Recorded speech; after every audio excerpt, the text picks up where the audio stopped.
सबसे पहले हम समझते हैं कि मध्यकालीन इतिहास को पढ़ा क्यों है। जैसे कि प्राचीन इतिहास में हम लोगों ने पढ़ा था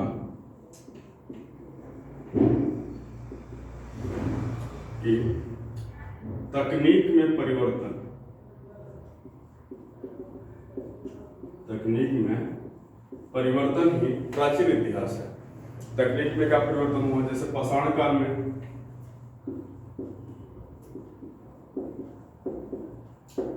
में क्या हो रहा था? यही हो रहा था ना कि पहले जो आदि मानव था वो खुरदुरा हथियार बना रहा था, उसके बाद वो चिकना हथियार बनाने लगा।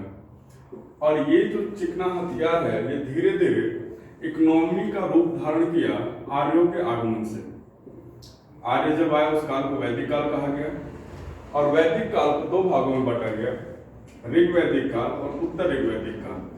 ऋग्वैदिक काल में आर्य स्थिर अस्थिर थे, कबीलों में थे, और जो राजा होता था वो कबीलों का राजा होता था, न कि एक क्षेत्र का राजा होता था।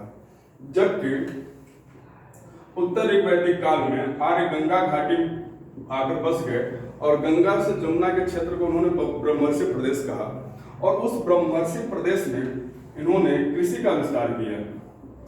अब सवाल उठता है कि इस एरिया में कृषि का विस्तार हो क्यों रहा है?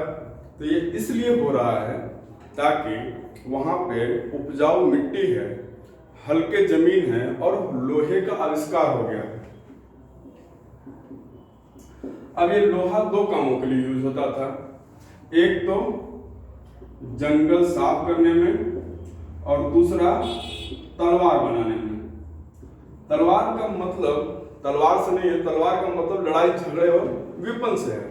अब दोनों ही चीजें, जंगल साफ करके कृषि होगी और तलवार से लड़ाई, और ये दोनों चीजें किसमें चेंज हो जाती हैं? एम्पायर में। मतलब ये इकोनॉमी और लड़ाई मिलकर एम्पायर क्रिएट कर देती हैं। अब हम मिडल इंडिया में समझेंगे आखिर मिडल इंडिया को क्यों मिडल बोला गया, और अरब के आक्रमण से, तुर्क के आक्रमण से हमारे संस्कृति और सभ्यता पर और भारत के भूभाग पर क्या प्रभाव पड़ा, इसके बारे में समझेंगे। इसको समझने से पहले दो चीजों के बारे में समझना जरूरी है। पहला कि भारत का अरब आक्रमण हुए क्यों, और वो कौन सी परिस्थितियां थी जिन्होंने अरब आक्रमण को जन्म दिया। ठीक है, अभी समझते हैं हम लोग इन चीजों को।